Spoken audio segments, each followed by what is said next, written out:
அஸ்ஸலாமு அலைக்கும் வரஹ்மத்துல்லாஹி வபரகாத்து. அல்ஹம்துலில்லாஹி ரப்பில் ஆலமீன். வஸ்ஸலாத்து வஸ்ஸலாம் அலா அஸ்ரஃபில் அம்பியாஇ முர்சலீன் நபியனா முஹம்மத் வ ஆலிஹி வ ஸஹ்பிஹி அஜ்மஈன். அம்மா பாத். கண்ணியத்துக்குரிய எல்லாம் வல்ல அல்லாஹு ஜல்லஷானு தஆலாவின் நல்லடியார்களே, அன்புக்கினிய சகோதர சகோதரிகளே, பிறமத அன்பர்களே, நண்பர்களே, உங்கள் அனைவரின் மீதும் ஏக இறைவனுடைய சாந்தியும் சமாதானமும் என்றென்றும் நிலவ பிரார்த்திப்பதோடு நான் சங்கை அப்துல் அஜீஸ். அல்லாஹ்வுடைய அருளால் அனைவரும் மிக நலமாக இருப்பீர்கள் என்று நம்புகிறேன். அல்ஹம்துலில்லாஹ். இதுதான் இஸ்லாம் என்ற தொடர் காணொலியில் இது பாகம் 30. பேரானந்தம் பெரும் துயரம் என்ற தலைப்பில் இந்த காணொலியில் சில முக்கியமான விஷயங்களை உங்கள் கவனத்துக்கு கொண்டு வர இருக்கிறோம்.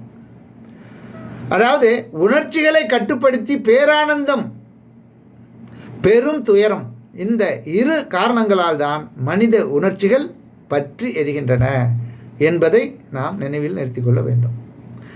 இதை பற்றி நபிகள் நாயகம் ஸல்லல்லாஹு அலைஹி வஸல்லம் அவர்கள் கூறுகிறார்கள், நிச்சயமாக நான்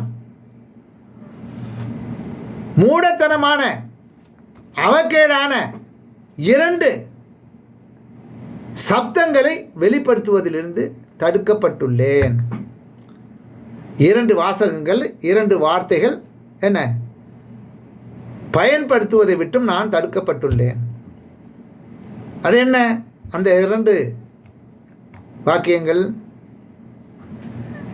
ஏதேனும் ஒரு நன்மை ஏற்படும் போது,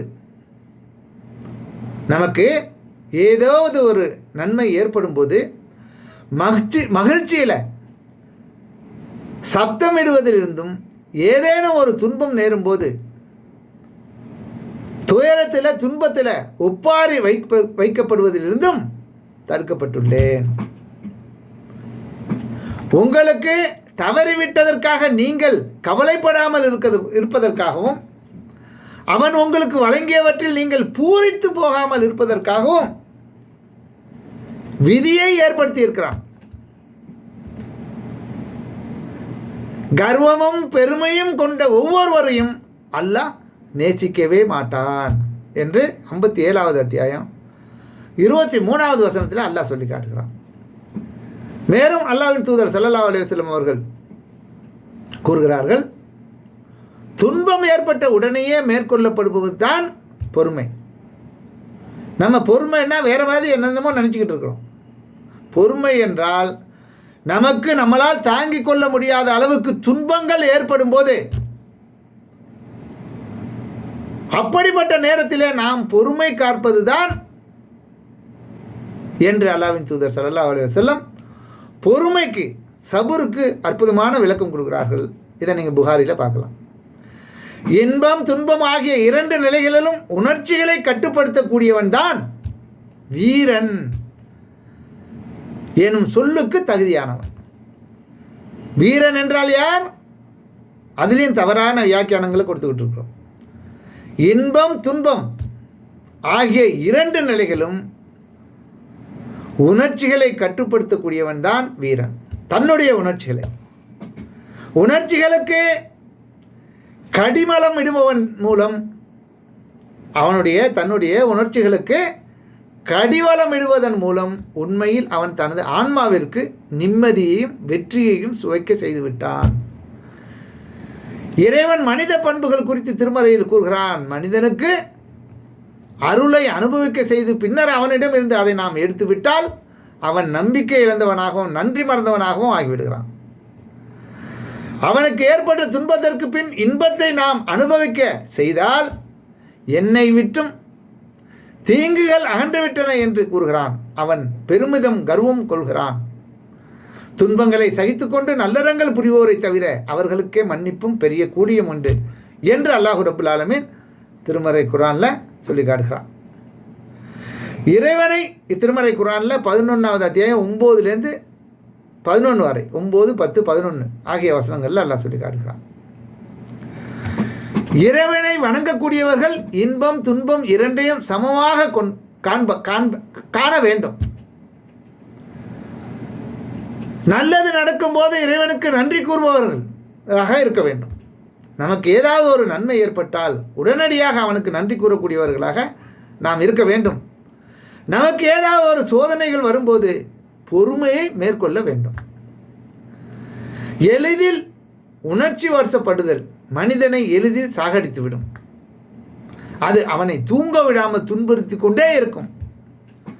உணர்ச்சிகளை கட்டுப்படுத்த முடியாதவன் கோபம் கொள்ளும் போது வெறி பிடித்தவனைப் போல மாறிவிடுவான். பிறரை மிரட்டுவான். சுய கட்டுப்பாட்டை இழந்து மூச்சு வாங்கி நிலை தடுமாறுவான். மற்றவர்களுக்கு அநீதி இழைப்பான். அதே போல மகிழும் போது எல்லை மீறி தன்னையே மறந்து விடுவான். எவர் மீதாவது அவனுக்கு வெறுப்பு ஏற்பட்டால் அவரை திட்டி தீர்த்து மிக மோசமான நிலைக்கு ஆளாக்கி விடுவான்.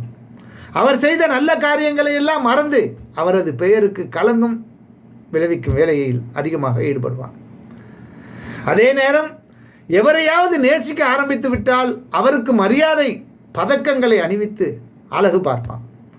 அவரை புகழின் உச்சத்துக்கு கொண்டு சென்று விடுவான். ரொம்ப ஓவரா. உன் நண்பனை அளவோடு நேசி, ஒரு நாள் அவன் உன் பகைவனாக மாறலாம். உன் பகைவனை அளவோடு வெறு, அவனும் ஒரு நாள் உன் நண்பனாக ஆக நேரிடும்.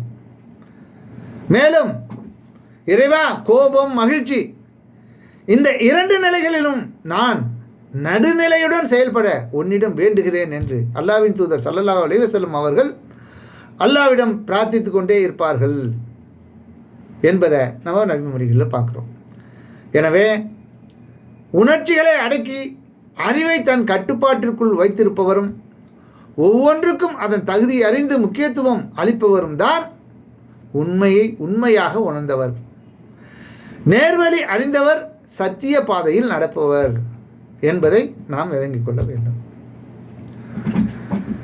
இவ்வாறே நீங்கள் மற்ற மக்களுக்கு எடுத்து சொல்வோராக திகழவும், இறை தூதர் முகமது உங்களுக்கு எடுத்து சொல்பவராக திகழவும் உங்களை நாம் நடுநிலையான சமுதாயமாக ஆக்கினோம்.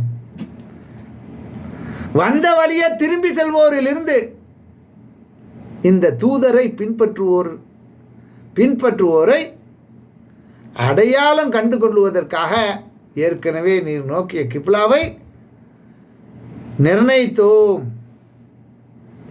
அல்லாஹ் யாருக்கு நேர்வழி காட்டினானோ அவரை தவிர மற்றவர்களுக்கு இது பகரமாகவே இருக்கிறது. அல்லாஹ் உங்கள் நம்பிக்கையை பாழாக்குபவனாக இல்லை. அல்லாஹ் இரக்கமுடையவன், நிகரற்ற அன்புடையவன் என்று 2வது அத்தியாயம் 143வது வசனத்தில் தெல்ல தெளிவாக அல்லாஹ் இதனுடைய உண்மை நிலவரத்தை நமக்கு சொல்லி காட்டுறான். மீண்டும் படிங்க, டிஸ்கிரிப்ஷனில் ஆர்டிக்கல் பதிவு செஞ்சுருக்கேன், தவறாமல் படிங்க. சட்டங்களில் நீதியை நிலைநாட்டப்படுவது எவ்வளவு முக்கியமோ அதுபோலவே நமது உணர்ச்சிகளிலும் செயல்பாடுகளிலும் நடுநிலையை மேற்கொள்வது மிக மிக அவசியம். ஏனென்றால் மார்க்கம், உண்மை, சட்டங்கள், செயல்கள், வார்த்தைகள், பண்புகள் ஆகிய அனைத்திலும் நடுநிலை, நீதி, நேர்மை இதுவே மார்க்கத்தின் அடிப்படை என்பதை நம்ம புரிந்து கொள்ளணும். உமது இறைவனின் வார்த்தை உண்மையாலும் நீதியாலும் நிறைந்துள்ளது. அல்லாஹ் ரப்புல் ஆலமீன் சொல்கிறான், உமது இறைவனின் வார்த்தை உண்மையாலும் நீதியாலும் நிறைந்திருக்கிறது. அவனது கட்டளைகளை மறுப்பவன் எவனும் இல்லை. அவன் செவியுறுபவன், அறிந்தவன். 6வது அத்தியாயம் 115வது வசனத்தில் அல்லாஹ் சொல்லி காட்டுகிறான். எனவே அன்புக்குரிய சகோதர சகோதரிகளே, இந்த மார்க்கத்தை பொறுத்தவரை எந்த ஒரு செயலாக இருந்தாலும் நாம் முழுமையாக அல்லாஹ் ரசூலுக்கு கட்டுப்பட்டு அந்த மார்க்கத்தை எப்படி செயல் வடிவம் கொடுக்க வேண்டும் என்று தனது திருத்தூதர் ஸல்லல்லாஹு அலைஹி வஸல்லம் அவர்களுக்கு அல்லாஹ் அறிவுறுத்தினானோ அதன் அடிப்படையில் மேலதிக விளக்கங்களை நபிகள் நாயகம் ஸல்லல்லாஹு அலைஹி வஸல்லம் அவர்கள் தெளிவாக நமக்கு அறிவித்திருக்கிறார்கள். எனவே எந்த ஒரு விஷயமாக இருந்தாலும் சரி நம்முடைய முன்னோர்களை பார்த்து செயல்படக்கூடாது. அவர்கள் அறிந்தவர்களாகவும் இருக்கலாம், அறியாதவர்களாகவும் இருக்கலாம். அவர்களுடைய செயல்பாட்டில் அவர்கள் சென்று விட்டார்கள். அது நன்மையாக இருந்தால் அல்லாஹ்விடம் கூலி பெறுவார்கள், தவறாக இருந்தால் அதுக்கு அல்லாஹ் போதுமானவன். நாம் யாருக்கும் எதுவும் செய்து கொள்ள முடியாது. நீங்கள் அல்லாஹ்வை நம்புவது உண்மை என்றால், இந்த இஸ்லாமிய மார்க்கத்தை ஏற்றுக்கொண்டிருப்பது உண்மை என்றால், தீனுல் இஸ்லாம் இதுதான் என்று எதை அல்லாஹ் நமக்கு தன் தூதரின் மூலமாக திருமறை குர்ஆனின் மூலமாக அறிவித்து தந்திருக்கிறானோ அவைகள்தான் இஸ்லாம். அப்போ அந்த இஸ்லாத்தை எடுத்து சொல்வதற்கு, அதனுடைய உண்மையாக தன்மைகளை விலக்கி சொல்லும் பொழுது அதிக மக்கள் அதில் கவனம் செலுத்துவதில்லை. ஆமாம் அப்படிங்கிற மாதிரி பொடும்போக்கா அதை செவியுறுகிறார்கள். இதுக்கு காரணம் உங்களை நான் குறை சொல்லவில்லை. அதிகமாக நீங்கள் சைத்தானுடைய ஆதிக்கத்தில் கட்டுப்பட்டு இருக்கிறீர்கள். அதுதான் நன்மைகளை அவன் செவியுற உங்களை அனுமதிக்கிறது இல்லை. அதை தட்டி கழிப்பதற்கு உங்களுடைய கவனத்தை அதை விட்டும் வேறு திசையில் திருப்புகிறான். இதை நீங்கள் சரியாக புரிந்து கொண்டால் எதற்கு நீங்கள் முக்கியத்துவம் கொடுக்க வேண்டும் என்பதை நீங்கள் சரியான முறையில் முடிவெடுப்பீர்கள். அதற்குத்தான் இது போன்ற செய்திகளை அதிகமாக உங்களுடைய கவனத்துக்கு நினைவூட்டு கொண்டே இருக்கிறோம் என்பதை தவறாமல் விளங்கி கொண்டு நன்மைகளை தேர்வு செய்ய முன்வாருங்கள். அல்லாஹ் அதற்கு நம் அனைவருக்கும் அருள் புரிய நானும் பிரார்த்திக்கிறேன். நன்றி. தேங்க்ஸ் ஃபார் வாட்சிங். ஜஸாக்கல்லாஹ் ஹைரா.